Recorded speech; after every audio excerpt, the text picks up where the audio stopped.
Ambassador Quan Daewon stood at the center of the Galactic Council chamber, with his hands folded behind his back.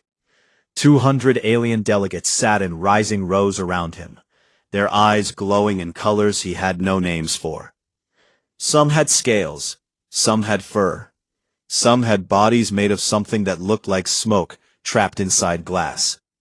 All of them looked at him the way a grown man looks at a child trying to sit at the dinner table.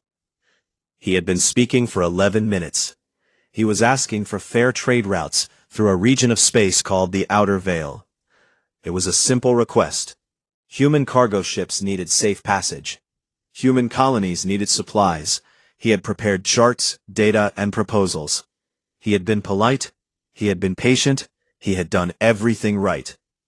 High Arbiter Velmon, the ancient creature who led the council, sat in his elevated chair and said nothing. His 6 eyes blinked slowly, one pair at a time. Beside him, Delegate Saran of the Delvari Empire leaned forward and let out a sound that passed for laughter among his kind. "The humans want trade routes," Saran said, his deep voice echoing through the chamber. How touching. A species that lives barely 100 years wants to plan for the future. Several delegates laughed. Daewon did not react. He stood perfectly still, his face calm, his breathing steady. He waited for the laughter to fade. Then he bowed once, said thank you for your time, and walked back to his seat. A few rows above, observer Ilathi of the Peldon race watched him closely. She had lived for over 600 years. She had seen thousands of ambassadors stand at that podium. Most of them reacted to mockery with anger or shame. Daewon did neither. He sat down, opened a small notebook, and began writing. Ilathi could not read the human script from this distance, but something about the way his pen moved made her uneasy. He was not writing down his feelings. He was writing down names. 12,000 light-years away, on a green and blue world called Halos 4, a woman named Yo Sumin was walking her daughter to school. The colony was home to 2 million people. It had parks, hospitals, markets, and libraries. Children ran through the streets. Old men played board games under trees that had been brought from Earth as seeds and now grew 30 meters tall. It was morning, and the twin suns made everything glow warm and golden. Sumin's daughter pointed at a bird she did not recognize. Sumin laughed and told her they would look it up together after school. She kissed her daughter's forehead at the gate and watched her run inside. Then she went to work at the colony's water treatment center, where she had worked for 9 years. She had no reason to think it would be her last. In a dark room on the Delvari homeworld, Warlord Grothis pressed his massive fist against a holographic map and drew a line through the outer veil. He was enormous, even by Delvari standards. His skin was the color of iron, and his teeth were built for tearing. He had conquered 11 star systems in his career, and had never once lost a battle. "The humans are in our way," he said to his war council. "They sit on 3 colonies in the Veil corridor. We need that space." Commander Nokon, his most trusted officer, stood at attention. "Should we negotiate with the council for removal rights?" Grothis made a sound like grinding stone. "No, we send a message. Destroy the largest colony. Kill enough of them to make the rest afraid. They will run to the council and beg for help, and the council will do what it always does. Nothing." Nokon hesitated for just a moment. "Which colony?" "Helos 4, Grothis said. 2 million soft creatures living on a world they barely understand. It will take less than a day." He was right about the time. He was wrong about everything else.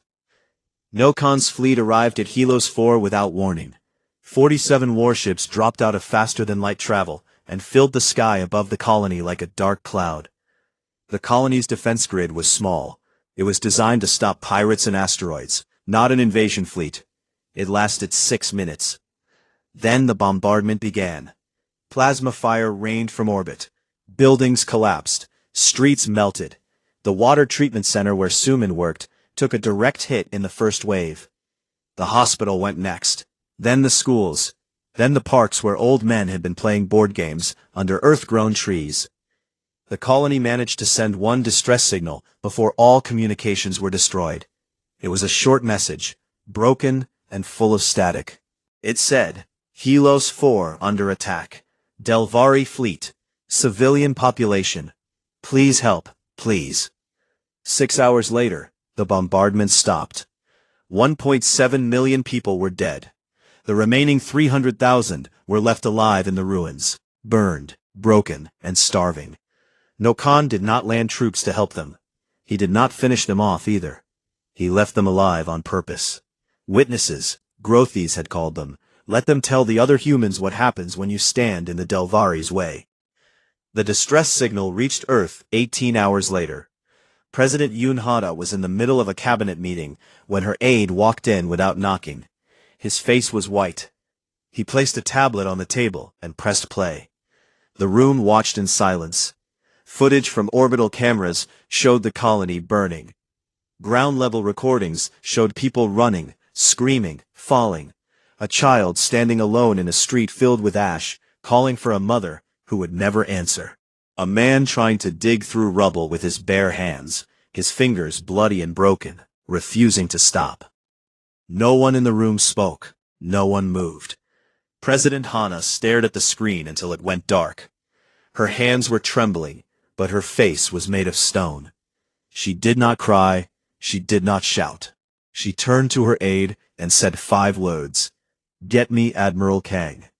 1 hour later, Admiral Kang Tae-ho stood in the war room, staring at a holographic display of Helos 4. The planet was covered in red markers. Each marker was a confirmed impact site. Each impact site was a graveyard.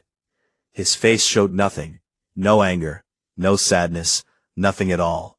The officers around him found that more frightening than anything they had seen on the footage.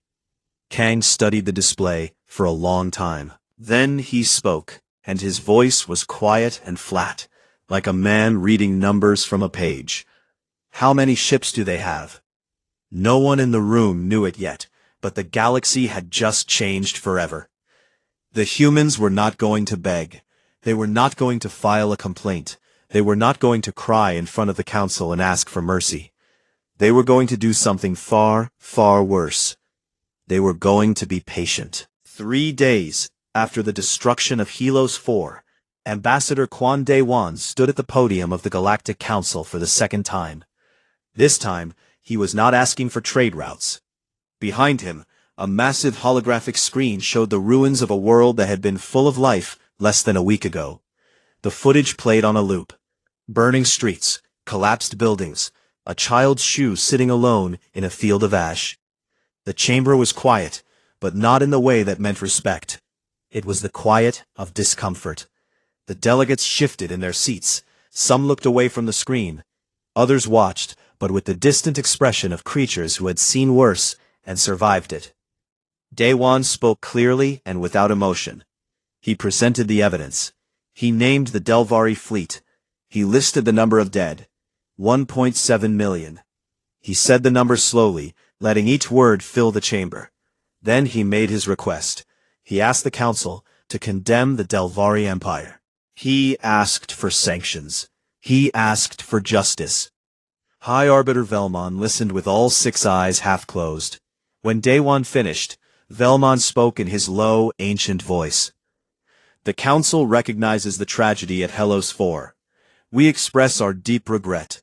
However, territorial disputes between member species fall outside the scope of collective intervention. Delegate Saran stood next and smiled with all 3 rows of teeth. The colony was built in contested space. The humans were warned. This is a regional matter. They had not been warned. Everyone in the room knew it. No one corrected him.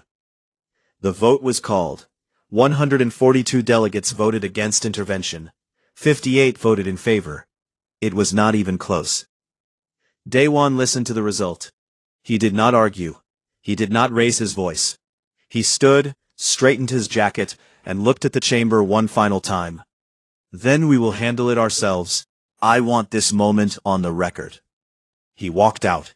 His footsteps echoed in the silence. Observer Ilathi watched him leave. and for the first time in her 600-year life, she felt something cold move through her chest. She did not know the human word for it yet. Later, she would learn. The word was dread. On Earth, things began to change. But the change was not loud. It was not dramatic. It was quiet, and that was what made it so terrifying. Within 48 hours of the council vote, Earth closed every port, station, and communication relay near human space. Trade ships stopped departing. Supply contracts went unanswered. Alien merchants who tried to enter human territory were turned away politely but firmly. No explanation was given. No timeline was offered. The galaxy noticed. How could it not? Humanity was not a major power, but it was a reliable trading partner. Dozens of species depended on human goods, human technology, and human transport networks. When all of that stopped overnight, people started asking questions. No one got answers. Behind closed doors, President Yoon Hana sat in a room with her military council and signed an order that had not been signed in over 300 years. Full wartime mobilization.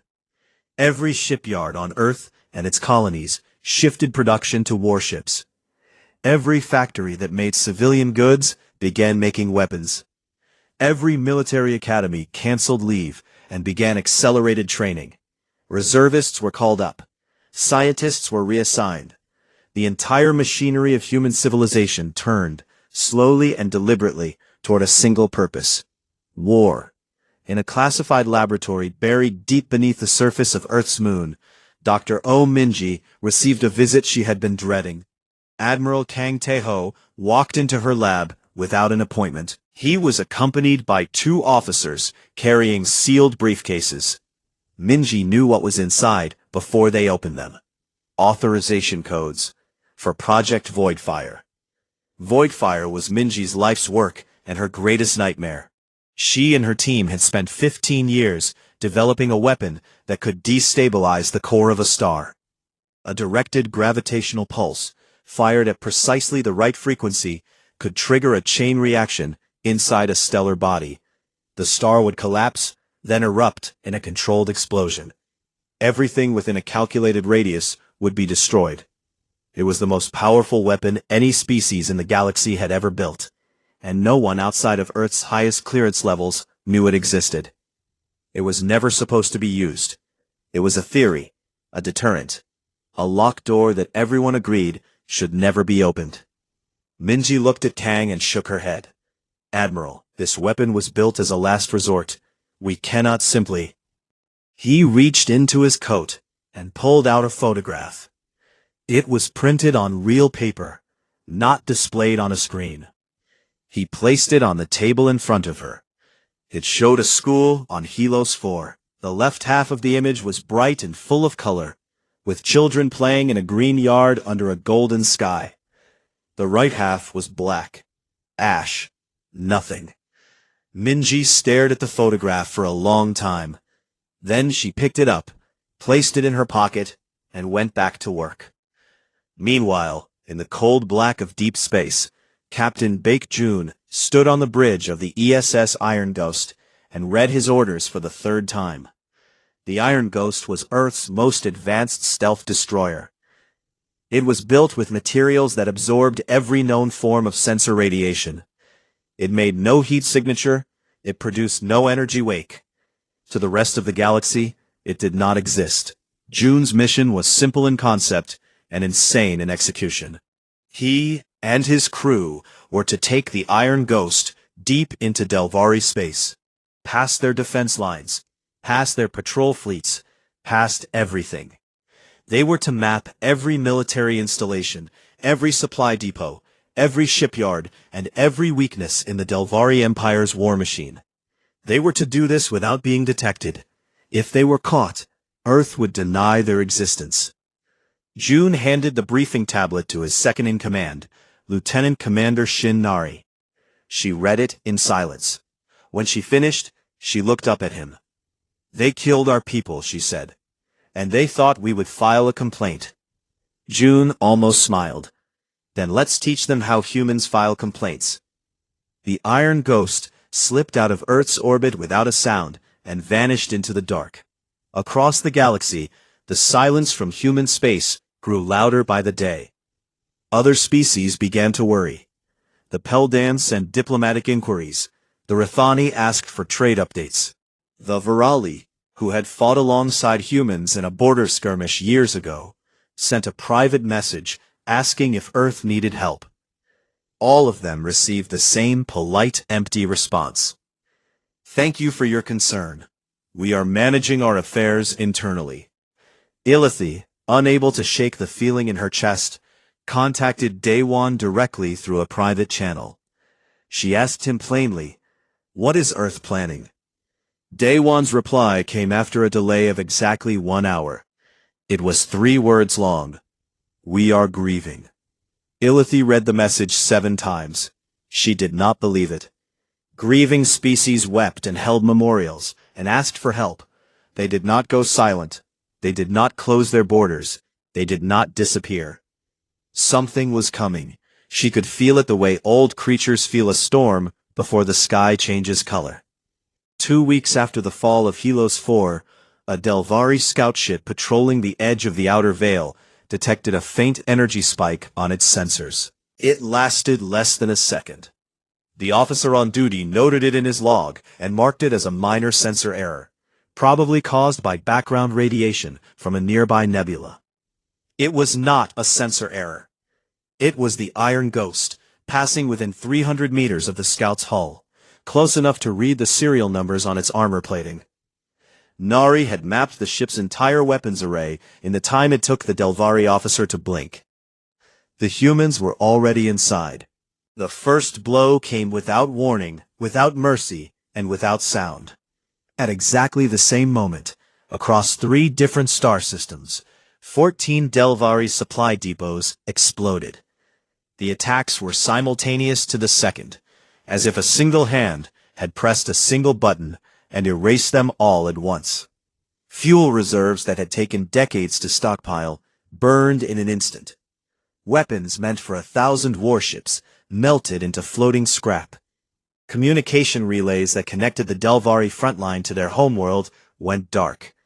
The entire operation lasted 90 seconds. Then the human ships were gone, pulled back into the black like ghosts returning to their graves. Warlord Grothis received the reports in his war chamber on the Delvari homeworld. He stood perfectly still as his officers read the damage numbers. 14 depots, 3 systems, 90 seconds. He had expected the humans to strike at Helos 4, to try and reclaim their broken colony with tears in their eyes and revenge in their hearts. That was what every other species in the galaxy had done when they were attacked. They hit back at the same place, driven by emotion, and Grothis would have been ready for it. But the humans had not gone to Helos 4. They had reached into the spine of his empire and snapped it, in 3 places. They had hit his supply lines. Without fuel, his ships could not move. Without weapons, they could not fight. Without communications, they could not coordinate. Grothis stared at the map for a long time. Then he said, "They are not fighting like prey." Commander Nokan, standing beside him, said nothing. He was thinking the same thing, but he did not have the courage to say it. The humans were not fighting like prey. They were fighting like something that had been watching, waiting, and learning. Something that knew exactly where to bite. On Helos 4, the ground shook as human dropships broke through the atmosphere. Sergeant Park Soon was the first to step onto the surface. The air tasted like ash and burned metal. The sky, which survivors said had once been a clear and beautiful blue, was now a permanent gray. Soon led his squad through the ruins of the colony's capital. Every street told a story he did not want to read. A market with its stalls collapsed and its goods scattered like broken teeth. A hospital with one wall missing, its beds still inside, some of them still occupied by shapes he did not look at too closely. A school with tiny handprints on the walls, and nothing else. They found survivors in a collapsed shelter beneath what had once been a community center. 43 people, mostly old and young, pressed together in the dark. When the shelter door opened and light poured in, they did not cheer. They just stared, blinking, like animals that had forgotten what safety felt like. A small girl, no older than 5, walked up to Sung and grabbed his arm with both hands. She did not speak. She did not ask for anything. She simply held on and would not let go. Sung looked down at her. Her face was covered in dust, and her eyes were too old for her age. He picked her up and placed her on his back. She wrapped her arms around his neck and buried her face in his shoulder. He carried her for the rest of the operation. When his lieutenant asked if he wanted someone else to take her, Sung shook his head. "She chose me," he said. "I'm not putting her down." While the ground forces secured Helos 4, the war in space entered its most critical moment. Warlord Grothus, furious and humiliated by the supply line attacks, assembled the largest Delvari armada in a century. 800 warships gathered near the Veil Nebula, a massive cloud of gas and dust that marked the border between Delvari and human-controlled space. It was an overwhelming force, the kind of fleet that made other species surrender just by looking at it. Admiral Kang Tae-ho met them with 200 ships. The Delvari fleet outnumbered Earth 4-1. Grothus, watching from his command ship far behind the front line, allowed himself a rare smile. The humans had been clever with their supply line attacks, but cleverness would not save them in open battle. Numbers would win. Numbers always won. That was the law of the galaxy. Kang did not try to match the Delvari formation. He did not line his ships up in rows and trade fire like every other species had done for 1,000 years. Instead, he gave a single order, and his fleet broke apart. 200 ships split into groups of 5. Each group moved independently, weaving through the battlefield in patterns that seemed random, but were not. Every group was connected to every other group through a network that ran faster than thought. When one group fired, 3 others adjusted. When one group dodged, 5 others filled the gap. It was like watching water flow through cracks in a wall. The Delvari could not pin them down. Every time they aimed at a cluster, it had already moved. Every time they turned to face a new threat, another one hit them from behind. Commander Nokan, leading the Delvari fleet from the front, screamed orders into his communication system. "Concentrate fire, hold formation, do not break ranks." But his orders were built for a kind of war that the humans were not fighting. The Delvari trained for rigid, disciplined fleet combat. Lines against lines, walls against walls. They had never seen anything like this. Kang's ships moved like a living thing. They did not fight the Delvari fleet. They took it apart, piece by piece, the way a surgeon removes a tumor. One ship disabled, then another, then 3 more. Small cuts that did not stop. Each cut bleeding the fleet a little more. The battle lasted 4 hours. When it was over, 600 Delvari ships were destroyed or floating dead in space. Earth lost 31. The news reached the Galactic Council within hours. The chamber, which had been buzzing with routine business, went completely silent. No minor species had ever defeated a major empire in open fleet combat. It had never happened. Not once in the recorded history of the galaxy. High Arbiter Velmon called an emergency session. Delegate Suron stood and demanded that the council intervene to stop what he called humanity's illegal aggression. His voice shook, though he tried to hide it. Observer Ilathi stood. The chamber turned to look at her. The Peldan rarely spoke in council sessions. When they did, it mattered. "Delegate Suron," she said calmly, "6 days ago, you told this council that Helos 4 was a regional matter. This body voted 142 to 58 against intervention. You told the humans to handle it themselves." She paused. "They are handling it." Suron opened his mouth, then closed it. The chamber remained silent. Deep in Delvari space, aboard the Iron Ghost, Lieutenant Commander Shin Nari sat in front of a screen filled with intercepted Delvari military communications. Her fingers moved quickly, sorting data, decrypting files, building a picture of the enemy that grew more detailed by the hour. Then she found something that made her stop. It was a planning document, dated 3 months before the attack on Helos 4. It outlined a campaign called The Cleansing Path. Helos 4 was listed as Phase 1.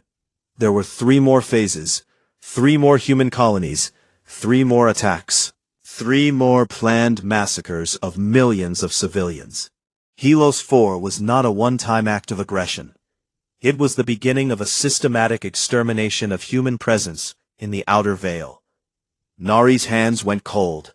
She encrypted the data and transmitted it to Admiral Kang on a priority channel that only 3 people in existence had access to. Kang read it in his quarters aboard the command ship. He sat alone in the dark for a long time. Then he typed a single response. "Then we finish this completely." That same night, President Yoon Hana addressed Earth in a live broadcast. Every screen on every human world and station carried her face. She stood behind a simple podium with no decorations, no flags, and no symbols. Her voice was steady, and her eyes were hard. "We did not start this war," she said, "but I give you my word, we will be the ones to end it, and the galaxy will remember how." She did not explain what that meant. She did not need to. Somewhere in the dark between stars, the Iron Ghost was already moving toward its next target. And in a laboratory beneath the moon, Dr. Oh Min-ji was running the final calculations on a weapon that would make a star die. Earth's fleet moved through Delvari space like a slow fire that could not be put out. System by system, they advanced. They did not rush. They did not scatter. Every jump was planned. Every strike was calculated. And before each battle, they sent the same message to every Delvari ship and station in range. Surrender, and your civilians will be spared.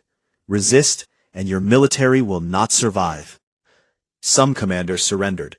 They opened their hangar doors and powered down their weapons and waited. Earth's forces moved past them without firing a single shot. The surrendered crews were given food, water, and medical care. Their ships were disabled, but not destroyed. It was clean and professional and utterly without hatred. Other commanders chose to fight. They did not survive long. Admiral Kang Tae-ho ran the campaign from the bridge of his command ship with the patience of a man playing a game he had already won. He did not raise his voice. He did not give dramatic speeches. He simply studied the map, moved his pieces, and waited for the Delvari to make mistakes. They always made mistakes. Fear does that to people. It makes them act before they think. On the Delvari homeworld, Warlord Grothus watched his empire shrink. Every day another system went dark. Another fleet reported contact with human ships.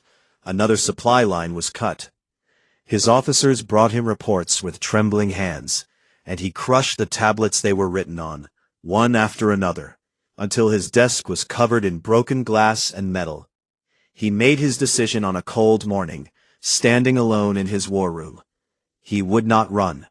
He would not scatter his forces across 100 dying systems. He would pull everything back. Every ship, every soldier, every weapon. He would bring them home to Delvar Prime, the heart of his empire, and he would make the humans come to him. 400 warships gathered in orbit around the homeworld. Grothus ordered the construction of new orbital defense platforms.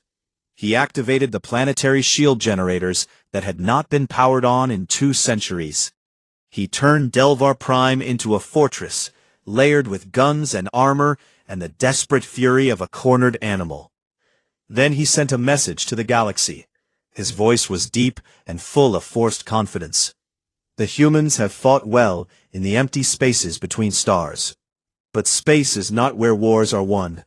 Wars are won on the ground, around homes, around things that matter. Let them come to Delvar Prime. They will break against us like water on stone. The message played across every communication network in the galaxy. Grothus wanted the Council to see him standing strong. He wanted other species to fear getting involved. Most of all, he wanted the humans to hear him and feel doubt. Admiral Kang heard the message in his quarters. He listened to it once, then turned it off. He pulled up the tactical projections for a direct assault on Delvar Prime. The numbers were clear. He could win, but the cost would be enormous. Tens of thousands of human lives, possibly hundreds of thousands. Ship losses that would take a decade to replace. All to break through the defenses of a planet that had been built to resist exactly this kind of attack. Kang sat with those numbers for a long time. He thought about the soldiers on his ships, the young men and women who had volunteered for this war because they had seen the footage from Helos 4 and could not sleep at night. They would fight if he asked them to. They would die if he ordered them to. He knew that, and he refused to do it. He contacted President Yoon Hana on a secured channel. His face appeared on her screen, and even across the vast distance between them, she could see the weight in his eyes. "I can take Delvar Prime by force," he said. "But I will not spend human lives to break through a wall when I have a key that can open it." Hana understood immediately. Void fire. "Not against the homeworld," Kang said. "Against Korath Prime." Korath Prime was the Delvari Empire's largest military staging system. It was not a planet, but a star surrounded by rings of shipyards, weapons factories, fuel refineries, and barrack stations. It was the place where Delvari warships were born, armed, and sent out to fight. It was the beating heart of their military machine, and it had no civilian population. Every soul in the Korath system was military. Hana was silent for a long time. She asked Kang to connect Dr. Oh Minji to the call. Minji appeared on a second screen, her eyes tired, her hair pulled back, her lab coat stained with something dark. "Can you target just the Korath system?" Hana asked. "Yes," Minji said. "The pulse can be calibrated to destabilize the Korath star specifically. The blast radius will consume the military installations in orbit. Nothing outside the system will be affected. Civilian casualties? 0. There are no civilians in Korath. It is a military-only zone." Hana closed her eyes. When she opened them, her face was the face of a woman who had accepted a burden she would carry for the rest of her life. Do it. The Iron Ghost received its final mission orders 12 hours later. Captain Baekjun read them in the quiet of his cabin. The Voidfire device had been loaded into the ship's cargo hold during a rendezvous with a classified supply vessel. It was smaller than he had expected. It looked like a metal cylinder about the size of a coffin, covered in symbols and warning labels in 6 languages. It hummed faintly, as if something inside it was breathing. June briefed his crew. He did not sugarcoat what they were about to do. "We are going to collapse a star," he said. "There is no other way to say it. The people in that system are soldiers who serve the Empire that burned Halos 4. There are no civilians, but what we do today will change everything. Every species in the galaxy will see what we are capable of. There is no going back from this." The bridge was silent. Then Lieutenant Commander Shin Nari, sitting at her station, spoke without looking up from her screens. There was no going back from the moment they touched Halos. No one disagreed. The Iron Ghost slipped into the Korath system like a shadow moving across a dark room. Nari guided them through the defense grid using the maps she had spent weeks building. Every patrol route, every sensor gap, every blind spot was cataloged and memorized. They moved through the system without triggering a single alarm. When they reached the optimal firing position, June gave the order. Nari's fingers moved across her console. The Voidfire device activated. A pulse of energy, invisible to the eye, but powerful beyond description, shot from the Iron Ghost and struck the star at the center of the Korath system. For a moment, nothing happened. Then the star flickered. It was subtle at first, like a candle in a slight wind. Then it flickered again, harder. The surface of the star began to ripple. Deep inside its core, forces that had been stable for billions of years began to tear themselves apart. The star collapsed inward. It shrank, pulling its own fire into itself like a fist closing. The shipyards in orbit began to shake. Alarms screamed across every station. Delvari officers ran to their escape pods, but there was no time. The collapse lasted 40 minutes. 40 minutes of a star dying in slow, terrible silence. Then it erupted. The explosion was not natural. It was controlled, shaped, directed.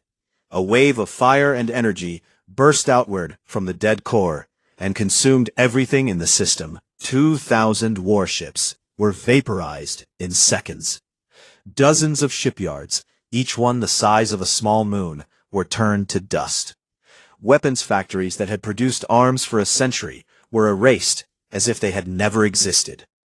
When the light faded, there was nothing left. The Korath system was gone. Where a star had burned for 5 billion years, there was now only a cloud of cooling gas and the fading glow of something that should never have been possible. Every sensor array in the galaxy detected the event. Every observatory, every deep space probe, every ship with a basic scanner saw the same thing. A star had died. Not from natural causes, not from age or instability. It had been killed. By humans. Silence fell across the galaxy, like a heavy cloth dropped over a cage.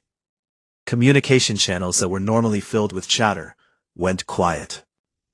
Governments that had been watching the war with casual interest suddenly stopped everything and stared at their screens. The Peldean issued a formal statement within the hour. We urge all parties to seek immediate peace. Observer Ilithy sent a private message to Ambassador Dewan. She did not ask what Earth was planning. That question no longer mattered. She asked something simpler. What will it take for you to stop? Dewan's reply was precise. Unconditional surrender, a formal apology before the full council, reparations for every life lost on Helos 4, and Grothis in chains.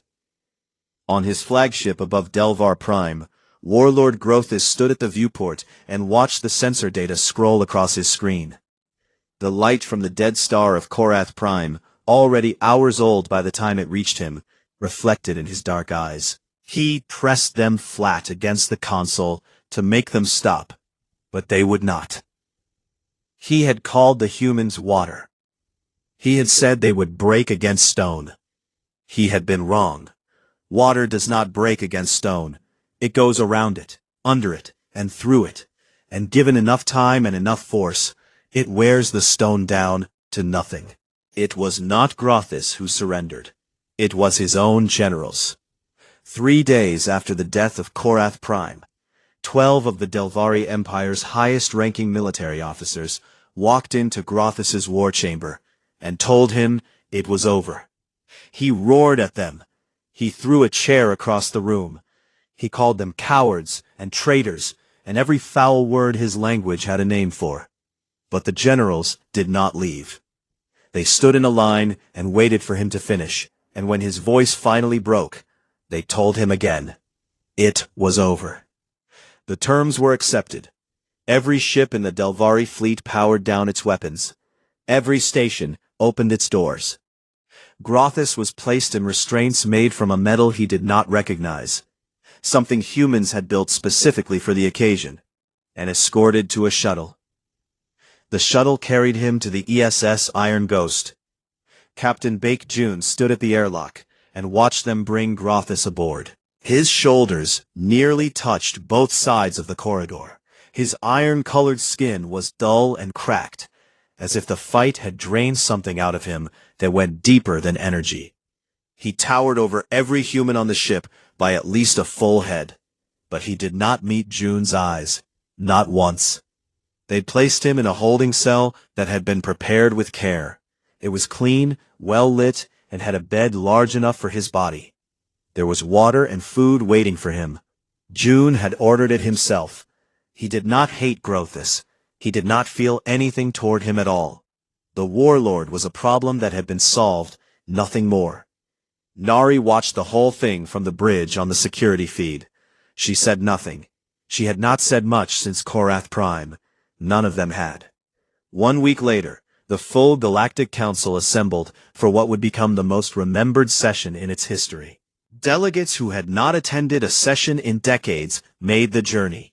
Observers from races that had no official council membership requested and received permission to watch. The chamber was packed, standing room only, and yet it was quieter than it had ever been. Ambassador Quan Dewan entered through the main doors. He wore a simple dark suit. No medals, no symbols, no entourage, no guards. He walked alone down the long center aisle, his footsteps the only sound in the chamber. 200 pairs of alien eyes followed him. Some of those eyes had 6 lenses, some glowed. Some were older than human civilization itself. All of them watched a single man walk to the podium, as if the weight of a galaxy meant nothing to him. Behind him, 3 holographic displays activated. The first showed Helos 4, the colony as it had been before the attack, green and bright and full of life, and then the ruins, gray and dead and burning. The second showed the Battle of the Veil Nebula, with the Delvari fleet shattering like glass against a force 1/4 its size. The third showed Korath Prime, a star alive, then a star dead, killed by a species that the Council had laughed at less than 2 months ago. Dewan placed his hands on the podium. He did not grip it. He did not lean on it. He simply rested his hands there, as if he had all the time in the world. 40 years ago, he began, his voice soft, but clear enough to reach every corner of the chamber. Humanity joined this council. We were young. We were small. We asked for nothing but fairness. We were given silence. He paused. No one moved. When our people were slaughtered, we came to this chamber and asked for justice. We presented evidence. We named the dead. We asked you to act. We were given indifference. His eyes moved slowly across the rows of delegates. Some looked away. Most could not. So we delivered justice ourselves. The holographic display behind him shifted. It showed the dead star of Korath Prime one more time, a ghost of light fading into nothing. We did not enjoy this, Dewan said. We are not proud of the star we killed. We built that weapon hoping we would never use it. You made us use it. Every species in this chamber that voted against helping us shares the weight of what happened at Korath Prime. That is not an accusation. It is a fact. Carry it however you choose. He reached into his jacket and placed a small data chip on the podium. It clicked against the surface, and the sound was somehow louder than anything else in the room. These are our terms for permanent peace. They are not negotiable. You have 1 solar cycle to accept them. He bowed once. It was the same bow he had given months ago when Saran had mocked him and the chamber had laughed. The same bow, the same posture, the same calm. But this time, no one laughed. No one breathed. Dewan turned and walked out. His footsteps echoed through the chamber, long after the doors closed behind him. No one followed. No one objected. High Arbiter Velmon sat in his elevated chair, with all 6 eyes wide open. And for the first time in his ancient life, he had nothing to say. The terms were accepted unanimously within hours. No debate, no amendments, no objections. Full reparations for Helos 4, a permanent demilitarized zone around all human territory. Grothus to stand trial before an independent tribunal. And a new council law, proposed by humanity and accepted by every member, called the Helos Doctrine. It stated that any unprovoked attack on a civilian population would trigger an automatic collective military response from the entire council. No votes, no debates, no delays. Attack civilians, and every fleet in the galaxy comes for you. The galaxy accepted it because the alternative was letting humans handle things their own way. And no one wanted that. Not anymore.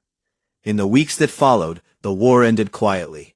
Not with celebrations or parades, but with exhaustion and silence and the slow, heavy work of putting broken things back together. Sergeant Park Sung returned to Helos 4. The colony was being rebuilt, slowly, with new buildings rising from the ashes of the old ones. He visited the little girl he had carried on his back during the ground operation. Her name was Choi Yuna. She was 5 years old, and she had lost everyone. A military family had taken her in, and when Sung arrived at their door, Yuna ran to him and grabbed his arm the same way she had done in the ruins. He knelt down and held her, and neither of them said anything for a long time. Shin Nari sat alone in the observation deck of the Iron Ghost, staring out at the stars. She had not slept properly since Korath Prime. Every time she closed her eyes, she saw the star collapsing, folding in on itself, like something alive, trying to hold its own heart together. She knew the Korath system had been military only. She knew no civilians had died. But she also knew that she had pressed the buttons that killed a star, and that knowledge sat inside her chest like a stone that would never dissolve. Dr. O. Minji returned to her laboratory beneath the moon. She gathered her team, looked at each of them, and said, "Lock the Voidfire files. Highest clearance. Destroy the prototype. We never build another one." No one argued. They had seen what they had created, and they wanted it gone. Admiral Kang Taeho resigned his commission. He did it quietly, with a single letter to President Hana. He did not explain his reasons. He did not need to. He moved to a small house on the coast of Jeju Island, where the sound of waves was louder than his thoughts, and he spent his mornings walking on the beach alone. Sometimes he stood at the water's edge and looked out at the horizon, and no one who saw him could tell if he was at peace or simply too tired to fight anymore. President Yoon Hana stood at her office window on the night the peace was finalized. The city below was bright with lights, and somewhere in the distance she could hear music. People were celebrating. She was not. She looked at her reflection in the glass and saw a woman who had ordered a star to die. She had done it to save lives. She believed that. But she also knew that the galaxy would never see humanity the same way again. They would see the species that killed a star. And she had made that choice. On the council station, Observer Ilathi filed her final report to the Peldan government. She had spent months observing humanity, studying their behavior, analyzing their decisions. She had watched them grieve, mobilize, fight, and win. She had watched them break an empire and rewrite galactic law. And now she sat at her desk and wrote the last paragraph of her report. "I have studied 4,000 species across 12 galaxies. I have seen empires rise and fall. I have witnessed wars that burned for centuries and peace that lasted for millennia. But I have never encountered a species like the humans. They do not fight for territory. They do not fight for resources or power or glory. They fight because someone hurt their people. And when that happens, they will burn the universe to ash before they allow it to happen again. They are not the strongest species. They are not the oldest. But they are, without question, the most dangerous. Because their fury is not mindless. It is patient and precise, and it remembers everything. Do not provoke them. Whatever you do, do not provoke them." Far away from the council, far from the fleets and the politics and the holographic displays, Daewon sat alone in his small apartment. He removed his jacket. He loosened his tie.